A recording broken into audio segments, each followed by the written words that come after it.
우리 사도신경으로 우리 신앙을 고백하면서 우리 하나님 앞에 예배하도록 하겠습니다. 전능하사 천지를 만드신 하나님 아버지를 내가 믿사오며 그 외아들 우리 주 예수 그리스도를 믿사오니 이는 성령으로 잉태하사 동정녀 마리아에게 나시고 본디오 빌라도에게 고난을 받으사 십자가에 못 박혀 죽으시고 장사한 지 사흘 만에 죽은 자 가운데서 다시 살아나시며 하늘에 오르사 전능하신 하나님 우편에 앉아 계시다가 죄로서 산 자와 죽은 자를 심판하러 오시리라. 성령을 믿사오며 거룩한 공예와 성도가 서로 교통하는 것과 죄를 사하여 주시는 것과 몸이 같이 사는 것과 영원히 사는 것을 믿사옵나이다. 아멘. 오늘 우리가 함께 나눌 하나님의 말씀 요한복음입니다. 요한복음 1장 35절에서 42절까지의 말씀. 우리가 한번 여러분들이 가지고 있는 성경책 혹은 성경 어플, 스마트 기기를 통해서 한번 찾아봅시다. 요한복음 1장 35절에서 42절. 우리가 계속 성경에 나타나고 있는 인물들, 모든 인물은 아니지만 성경의 인물들을 통해서 그들이 어떻게 성경에서 살았고 그들이 어떻게 예수님을 믿었으며 그들이 바라보고 있었던 신앙이 무엇인지에 대해서 배우고 있어요. 여러분들이 이것을 알고 같이 말씀을 들으면 조금 더 여러분들에게 유익한 시간이 되지 않을까 생각을 합니다. 요한복음 1장 35절에서 42절 말씀 우리 다 찾았으면 우리 한 목소리를 한번 읽어볼까 하는데 35절부터 42절 말씀을 함께 읽도록 하겠습니다. 시작. 또 이튿날 요한이 자기 제자 중 두 사람과 함께 섰다가 예수께서 건의심을 보고 말하되 보라 하나님의 어린 양이로다.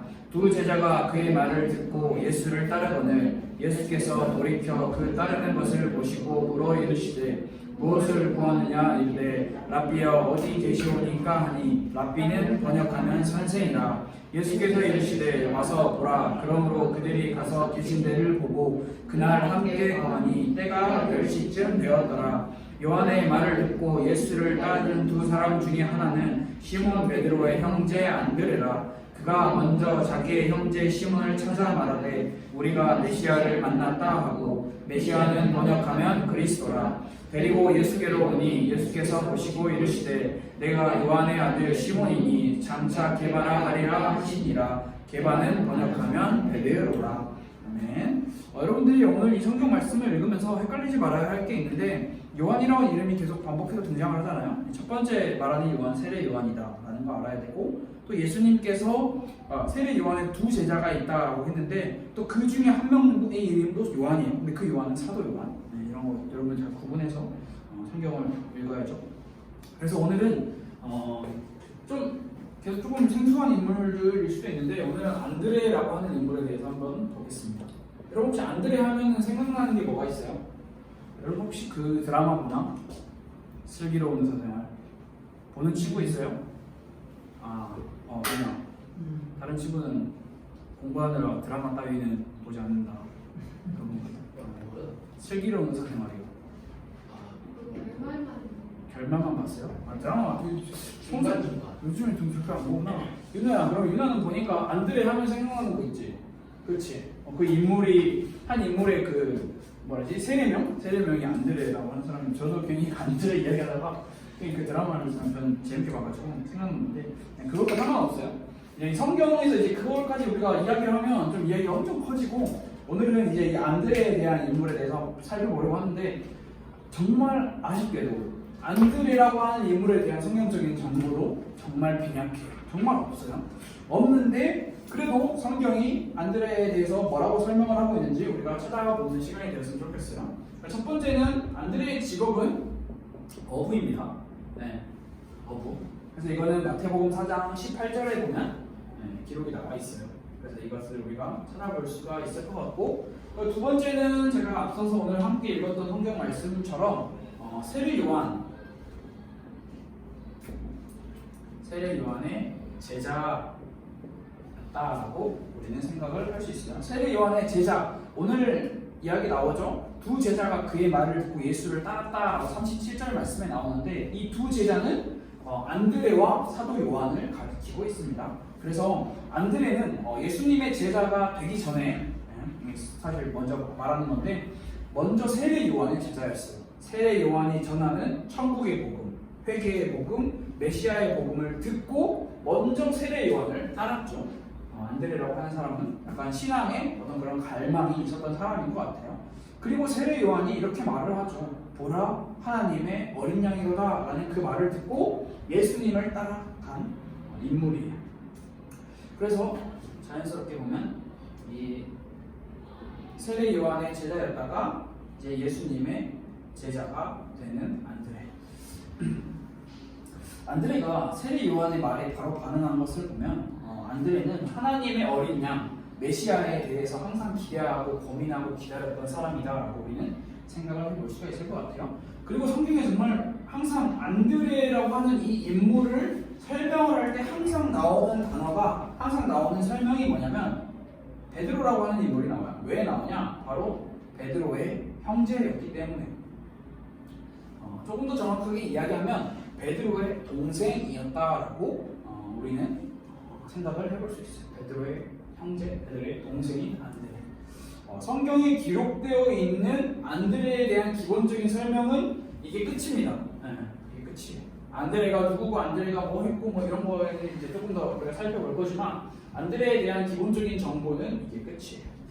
그런데 우리가 여기서 한 가지를 생각을 해보면 좋을 부분이 있어요. 바로 이 예수님의 제자라고 하는 부분인데, 예수님의 제자는 12명의 제자가 있었잖아요. 그런데 이 안드레는 예수님의 제자 중에 제일 첫 번째 제자였어요. 제일 첫 번째 제자, 사도 요한과 안드레는 예수님의 제일 첫 번째 제자.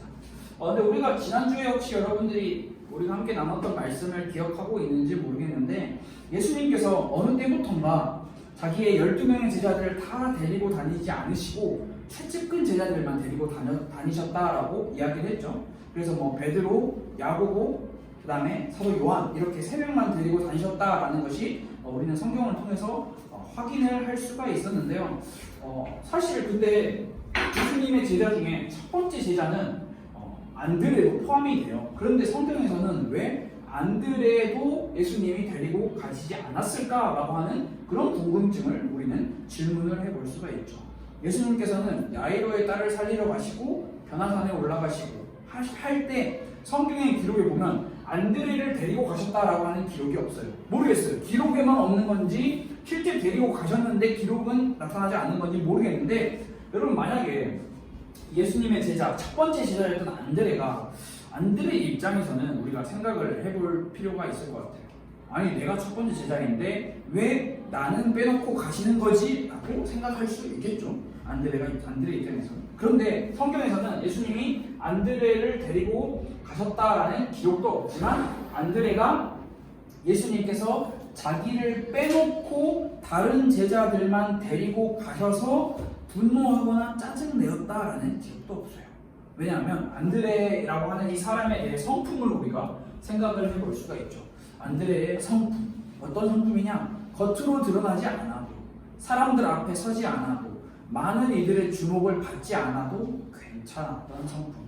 다시 말하면 베드로와 굳이 비교를 해서 이야기를 하자면 베드로는 굉장히 다혈질의 성격이었어요. 성경에 보면 베드로가 얼마나 다혈질이고 조급해 있는지 성경의 기록을 우리가 찾아볼 수 있는데, 그와 반대로 안드레는 굉장히 어떤 성격이었다? 온유하고 침착한 성격. 다시 말해서 조금 더 베드로와 비교를 하자면 베드로는 사람들 앞에 나서는 것을 좋아하는 성격이었다면 안드레는 사람들 앞에 나서지 않고 그 뒤에 서 있어도 괜찮았다라는 그런 성격. 왜 이 온유하고 침착했다라고 하는 이 안드레의 설명을 보면 우리가 짐작을 할 수 있는 게 뭐냐면, 이 안드레는 내가 예수님의 최측근 제자여야 돼, 내가 예수님의 오른팔이어야 돼, 이런 생각을 가지고 있는 게 아니라 그저 예수님과 함께 있는 것, 예수님을 위해 봉사하고 헌신하는 것만으로도 만족했다라고 하는 사람인 거죠. 굉장히 온유하고 침착한 이 안드레의 마음의 성품을 우리는 살펴볼 수 있었죠. 그래서 안드레에게 관심은 무슨 왜 나는 안 데리고 가냐, 왜 쟤들만 데리고 가냐라고 하는 이런 질투와 시기의 마음을 가진 게 아니라, 안드레는 예수님이 구원이다라고 하는 이 사실에 진짜 전적으로 만족을 했던 인물이지 않을까, 이렇게 생각을 해볼 수가 있을 것 같아요. 그러면서 제가 이제 이 안드레에 대한 이 이야기를 찾아보면서 안드레에 대한 기록이 그렇게 많지가 않다라고 앞에서도 이야기를 했죠. 그런데 안드레에 대한 기록을 찾아보다가 굉장히 신기한 것을 발견했어요. 무슨 신기한 기록이냐면 여러분들이 한번 같이 생각을 해보면 좋을 건데 안드레라는 사람이 성경에 등장할 때 물론 더 많이 등장을 하지만 요한복음에서 딱 3번을 등장을 해요. 별로 많이 등장을 하는 게 아니죠. 근데 첫 번째 안드레가 등장을 했을 때 이 베드로라고 하는 이 사람을 예수님께로 데리고 오면서 등장을 해요. 오늘 우리가 함께 읽었죠. 이 42절에 데리고 예수께로 오니라고 기록을 하고 있어요. 이것은 이제 안드레가 베드로를 예수님께 데리고 왔다라는 것을 설명을 하고 있는 거고요. 근데 이것을 보고 많은 신학자들과 많은 성경학자들은 뭐라고 이야기하냐면 안드레가 성경에 나타난 자발적인 첫 전도를 한 인물이다라고 이야기까지 해요. 자, 그리고 두 번째 아주 유명한 오병이어의 기적, 여러분 알죠? 오병이어의 기적. 이 오병이어의 기적을 행할 수 있도록 이 오병이어를 가지고 있었던 한 아이를 예수님께 데리고 온 사람 또한 여러분 안드레가 이 사람을 데리고 왔다라는 것을 우리는 잘 몰랐죠. 그리고 세 번째로는 예수님에게 질문을 하고 궁금한 것들이 있어서 찾아온 헬라인들, 이들 또한 안드레가 예수님께 데리고 가는 일이에요. 다른 말로 하면 베드로를 예수님께 데리고 온 일, 오병이어의 그 아이를 예수님께 데리고 온 일, 헬라인들을 예수님께 데리고 온 일. 여러분들이 성경을 찾아보면 좋으니까 제가 성경도 수가로 써줄게요.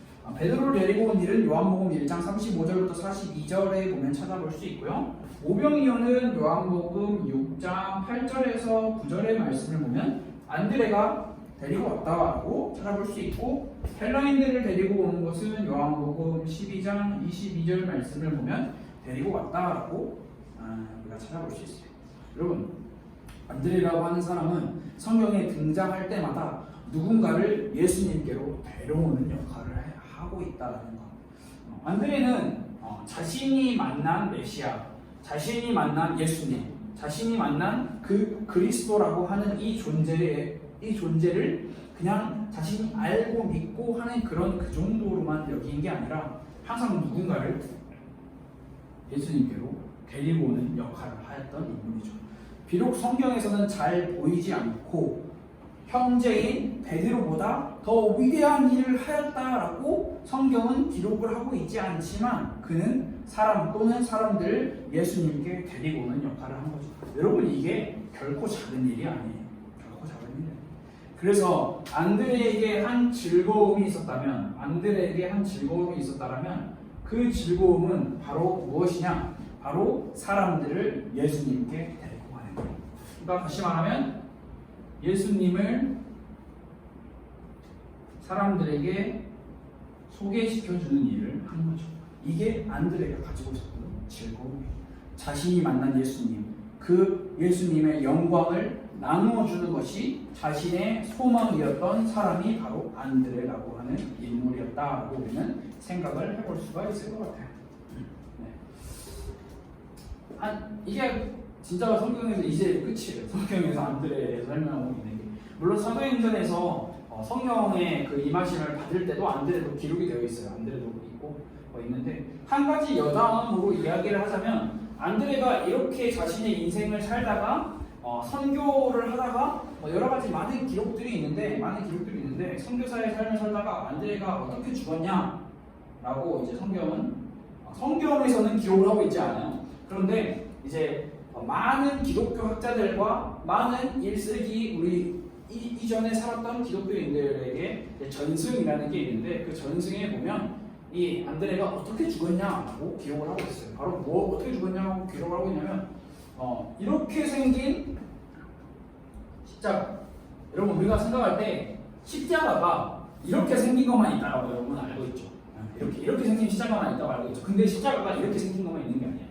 이렇게 생긴 십자가도 있고요, 이렇게 X자로 된 십자가도 있고, 이게 반대로 거꾸로 된 십자가도 있어요. 그래서 뭐 이걸 설명을 하자면 긴데 뭐 헬라식 십자가니 뭐 그리스식 십자가니 X자형 십자가니 뭐 여러 가지 있는데 이게 재밌는 게 여러 가지 그 성경에 기록되어 있지 않기 때문에 정확히 팩트다라고 할 수는 없지만 많은 학자들이 지지하고 있는 게 뭐냐면 안드레라고 하는 사람은 이 X자 십자가에 못이 박혀서 순교를 했다고 그 많은 학자들이 기록을 하고 있어요.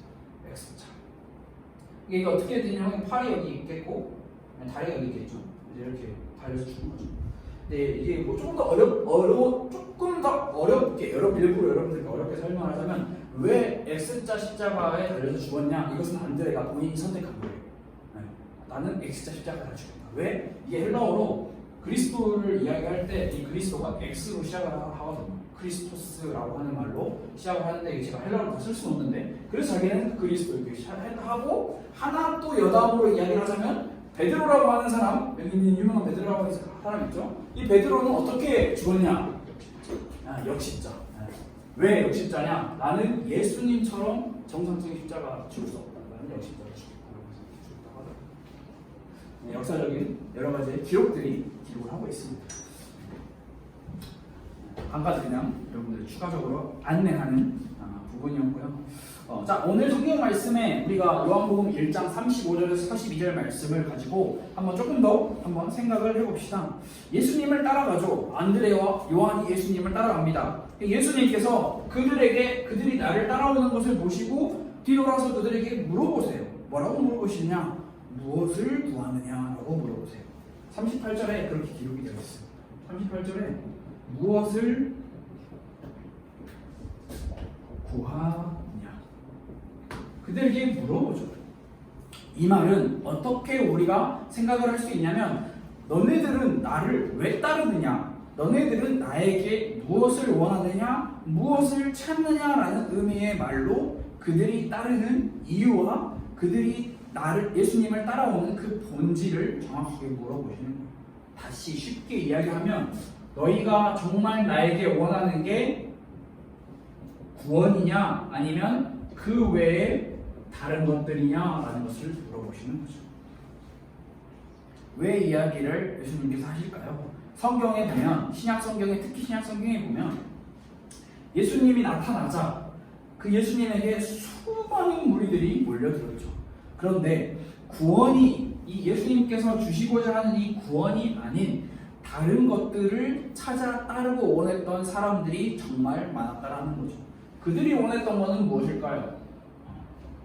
구원이 아니라 내가 원했던 거죠.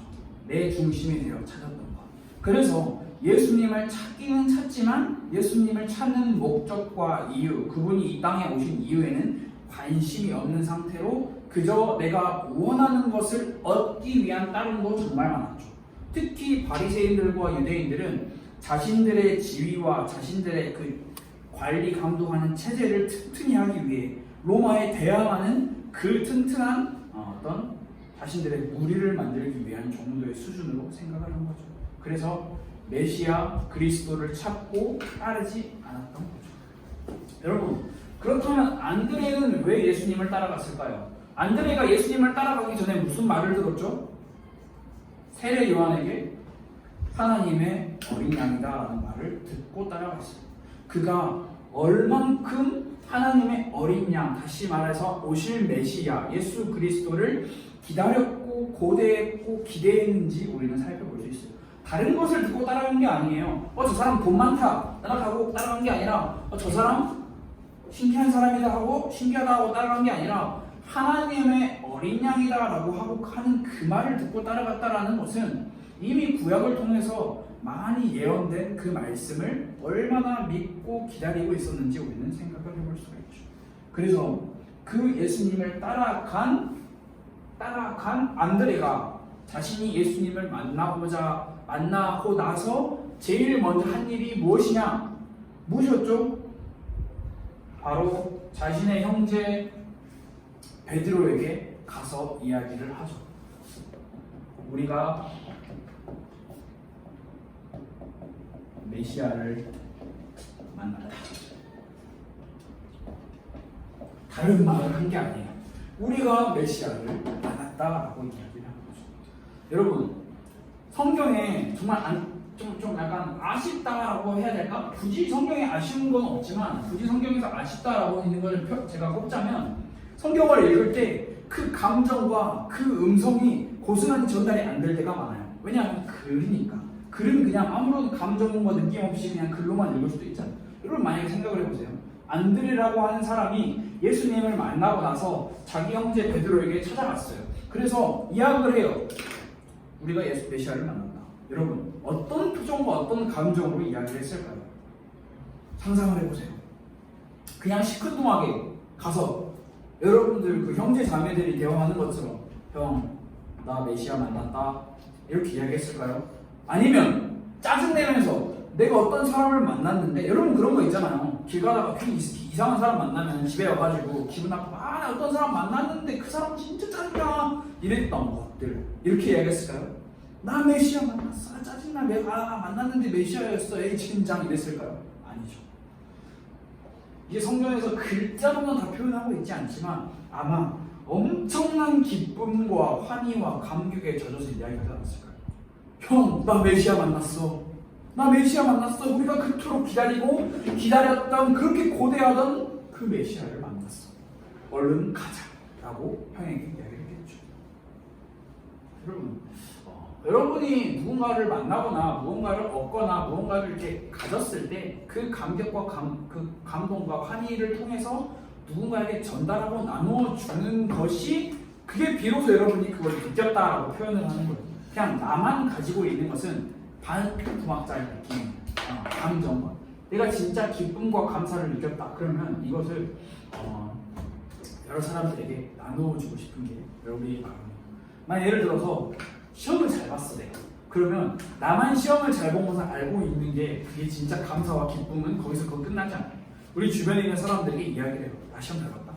나 시험 잘 봤다. 나 수업 100점 맞다. 나 국어 100점 맞다. 이렇게 이야기를 하는 거죠. 이게 뭐 단순히 내 그냥 내 수업 성적만을 가지고도 이렇게 이야기를 하는데 여러분 메시아를 만났다니까요. 그리스도 예수님을 만났다라는 거에 대해서 엄청난 감격과 환희가 있었다라는 그 안들의 그 감격. 우리도 느끼고 싶지 않나요? 여러분도 느끼고 싶지 않나요? 그렇다면 우리가 잘 알아야겠죠. 메시아, 안드레가 만났던 메시아, 그리고 성경에서는 그리스도라고도 표현을 하고 있죠. 여러분들이 이것도 구분을 할 수 있으면 정말 좋아요. 메시아와 그리스도는 같은 말이에요. 그런데 왜 글자가 다르냐? 메시아는 히브리어로 기록되어 있는 말이 메시아고요. 그리스도는 헬라어로 기록되어 있어요. 같은 뜻이에요. 무슨 뜻이냐? 기름 부음 받은 자. 기름 부음을 받다, 기름 부음 받은 왕이라고 하는 뜻이 있어요. 그래서 그리스도라고 하는 이 뜻, 메시아라고 하는 이 뜻은 기름 부음 받은 자라고 우리는 생각을 하면 좋아요. 기름 부음 받은 자. 여러분 기름 부음 받다라고 하는 의미가 성경에서는 굉장한 의미가 있어요. 왜냐하면 이 기름을 붓는 것은 다른 것이 아니라 위엄, 그 권위를 상징을 하고 있기 때문이에요. 구약에 보면 왕, 선지자, 제사장에게 기름을 부음으로써 그들이 신앙 공동체의 대표자이며 책임자인 것을 확인을 하는 의식이 항상 있었어요. 다른 말로 그리스도는 왕, 선지자, 제사장의 모든 직분을 감당하러 이 땅에 오신 하나님으로부터 세워진 위엄과 권위가 있는 곧 누구냐? 구원자라는 거죠. 자기 백성을 구원할 자라는 이름을 가지고 있죠.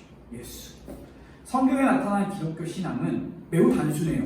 여러분 성경이 창세기부터 요한계시록까지 66권의 성경이 있는데 그 안에 나타난 기독교 신앙의 핵심은 한 가지를 가르치고 있어요.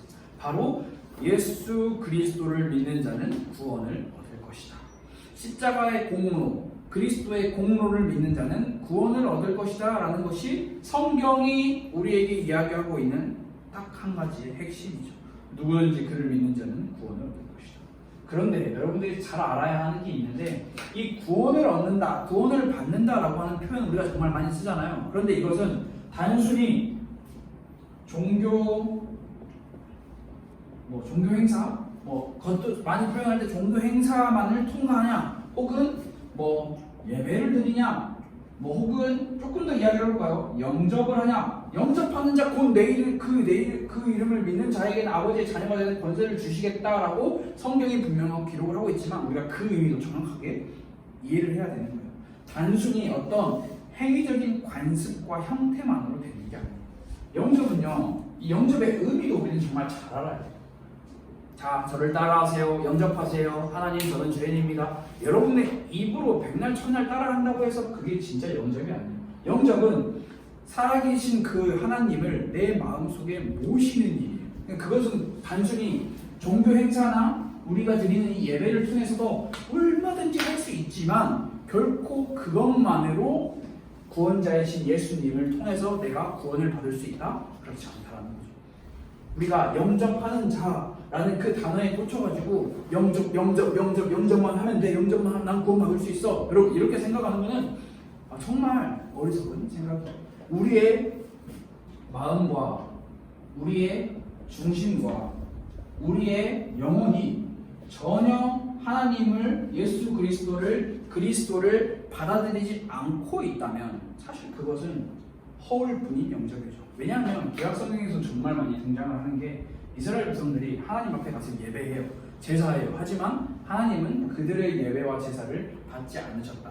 왜? 그들의 마음에는 무엇이 가득하냐? 우상이 가득하기 때문에. 여러분, 예수님이 정말 필요한가요? 여러분들의 마음에, 여러분의 중심에, 여러분들의 영혼에.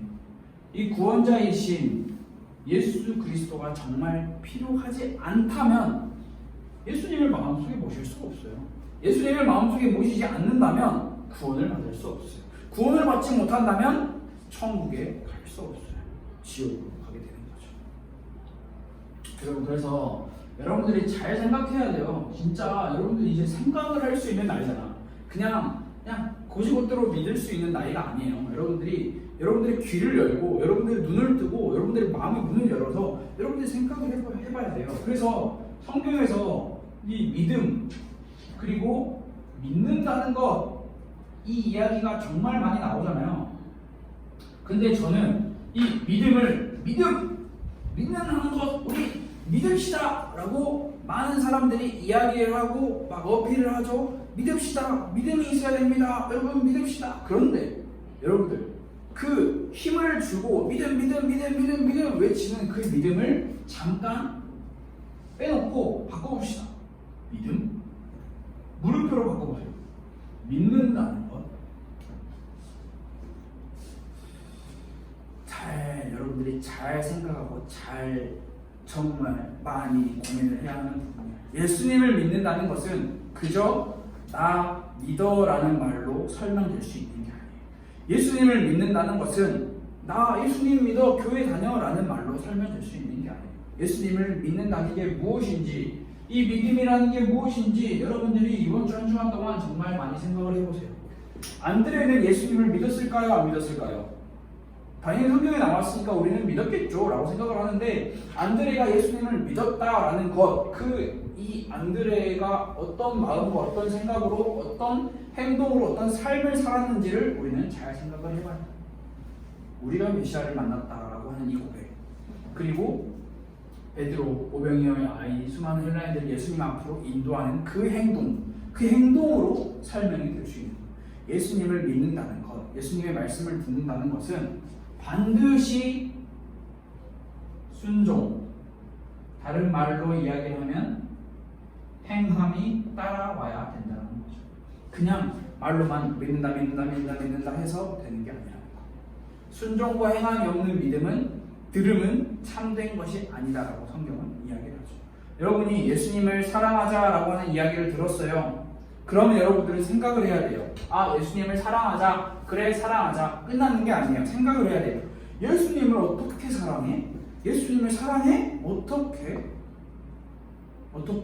여러분들이 생각을 해야 돼요. 생각만으로 당연히 답이 안 나오죠. 그렇기 때문에 그 예수님을 사랑하는 방법이 기록되어 있는 성경을 여러분들이 봐야죠. 성경은 그의 계명을 지키는 것, 그의 계명을 따르는 것이 예수님을 사랑하는 거다라고 설명을 하고 있어요. 이처럼 순종하기 위한, 행함을 하기 위한 것은 반드시 우리 안에 하나님께서 우리에게 말씀, 자기를 직접 나타내 주신 이 성경을 통해서만 확인할 수 있어요. 믿는다는 것, 믿음은 성경을 통해서 확인하지 않으면 그것은 사실 가짜 믿음이에요. 겉으로 드러나기만 하는 믿음이라는 것. 그래서 여러분들이 예수님의 말씀, 이 성경에 나타나고 있는 수많은 인물들의 이 믿음을 살펴보기 위해서는 반드시 성경을 열어서 봐야 돼요. 그래서 열어서 보고 이게 예수님을 정말 사랑하는 거구나 라는 것을 깨닫고 그 삶을 실천하며 행동을 해야 돼요. 주일날 여러분들이 교회 와서 예배 드리는 것으로, 이 종교 행사하는 것으로 나는 예수님을 믿어 라고 이야기할 수 없어요. 그걸로 다 설명을 할 수 있는 게 아니에요. 결코 그것으로만 여러분들이 예수님을 믿는다라는 것 증명해낼 수가 없어요. 여러분들 삶에 말씀에 대한 순종과 말씀에 대한 행함이 없다라면, 쉽게 말하면 여러분들 삶에서 하나님의 말씀을, 성경을 가까이 하는 게 없다라면 결코 예수님을 믿는다라고 이야기하기가 정말 어렵죠. 우리가 메시아를 만났다라고 고백한 이 안드레의 고백은 그냥 단순히 만났다라는 거에 포인트가 있는 게 아니라 앞에 설명이 붙죠. 우리가 내내 기다려왔던, 하나님께서 우리에게 보내주시고자 약속하셨던 구약 성경에서 내내 우리에게 너에게 반드시 메시아 예수 그리스도를 보내줄 거다 약속하셨던 그 어린 양을 우리가 만났다라고 이야기를 하는 거예요. 그냥 만났다 정도가 아니에요. 그래서 여러분들도 천국 생각을 할 때, 천국이 뭐지라고 생각을 할 때 하나님께서 우리에게 약속하신 천국, 그것을 성경을 통해서 여러분들이 확인을 해야 되고요. 하나님께서 약속하신 성경을 통해서 기록해 놓으신 그 믿음과 신앙, 여러분들이 확인을 해야 돼요. 왜냐하면 여러분들은 이제 확인할 수 있어요. 생각을 할 수 있어요. 뇌를 쓸 수 있는 이제 나이가 되었어요. 인격이 어느 정도 형성이 되었어요. 물론 아직 100% 성인은 아니겠지만, 그렇기 때문에 여러분들이 잘 생각을 해봐야 할 필요가 있는 거죠. 그래서 이게 꼭 굳이 전도라고 연결을 시키면, 전도는 다른 게 아니에요. 내가 만난 예수님, 안드레가 만난 예수님을 우리의 주변에 있는 우리의 사람들에게 내가 예수님을 만났다, 내가 만난 예수님을 전달해 주는 게 전도예요. 그냥 가서 뭐 이러네 저러네 이렇게 이야기하는 게 아니라 내가 만난 예수님. 근데 그들은 알아요. 내가 예수님을 만났냐 안 만났냐 그들은 다 보고 알아요. 어떻게 아냐? 우리의 삶을 보고. 예수님 만났는데 매일 욕하고 짜증내고 불법을 저지르고 사기나 치고 거짓말이 나고 예수님 만났다고? 좀 이상한데? 라고 생각을 해요. 주변의 사람들. 예수님을 만나는 사람은 결국 말이 아니라 삶으로 보여줘야 하는 것. 이게 우리가 기억해야 할 아주 중요한 내용이죠.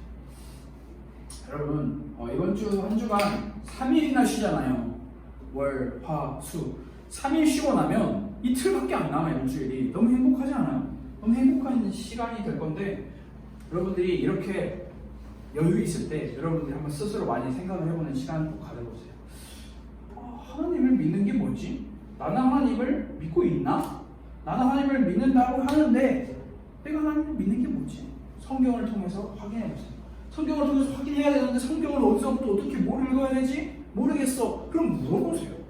부모님에게 물어보고요. 저에게도 물어보고요. 요즘 얼마나 좋아요? 일주일 동안 안 기다려도 돼. 그냥 연락, 카톡, 문자 하면은 열심히 찾아가지고 부모님들에게 물어보면 바로 여러분들에게 도움을 주실 거예요. 여러분들이 그래서 결코 신앙생활을 그냥 가만히 앉아가지고 아무것도 하지 않는 채로 있는 게 신앙생활이고, 그 채로 있으면 구원을 받는다라고 생각을 하면 정말 위험해요. 물론 구원은 제가 여러분들이 주는 게 아니니까 성경에 기록된 것을 바탕으로 하자면 그렇게 하면 우리가 구원을 못 받을 수도 있어요. 그래서 우리는 성경을 통해서 구원자이신 예수님을 만나고 확인하는 시간이 여러분들에게 반드시 필요하다는 사실. 그래서 여러분들이 이번 주 한 주간 동안 진짜 많이 궁금증을 여러분 스스로에게 던져보세요. 예수님을 믿는다는 게 무엇인지, 나는 어떻게 예수님을 믿고 있지? 그리고 성경 말씀 다시 요한복음 1장 35절에서 42절 말씀을 읽어보면서 이 안드레가 믿었던 예수님, 안드레는 예수님 어떻게 믿었지? 찾아보는 거. 아마 여러분들에게 모든 신앙 속에 아주 귀중한 시간이 될 거라고 생각을 합니다. 같이 기도하겠습니다. 하나님 감사합니다. 우리 청소년부 아이들 그리고 이 자리에 함께하지 못한 우리 청소년부 아이들 그리고 교사 선생님들 우리가 모두 메시아이신 우리 그리스도 예수 그리스도를 만나기로 원합니다. 세상이 주는 수많은 행복과 세상이 주는 수많은 지식과 세상이 주는 수많은 가치들이 있지만 그것들에 매여 살지 않고 예수 그리스도 우리의 구원자 되신 그 예수 그리스도를 만남으로써 정말 행복하고 감사하고 기쁨과 환희가 넘치는 그 고백이 안드레의 고백처럼 메시아를 만났다, 예수 그리스도를 만났다라는 그 고백이 우리의 삶을 통해서 나타날 수 있도록 그리고 우리의 일상생활을 통해서도 나타날 수 있도록 하나님 우리를 인도해 주세요. 살아계신 예수 그리스도 이름으로 기도드렸습니다. 아멘. 우리 함께 주기도문 함으로 예배를 마치도록 하겠습니다. 하늘에 계신 우리 아버지여 이름이 거룩히 여김을 받으시오며 나라가 임하시오며 뜻이 하늘에서 이루어진 것 같이 땅에서도 이루어지이다. 오늘 우리에게 일용할 양식을 주시옵고 우리가 우리에게 죄 지은 자를 사하여 준 것 같이 우리 죄를 사하여 주시옵고 우리를 시험에 들게 하지 마시옵고 다만 악에서 구하시옵소서. 나라와 권세와 영광이 아버지께 영원히 있사옵나이다. 아멘.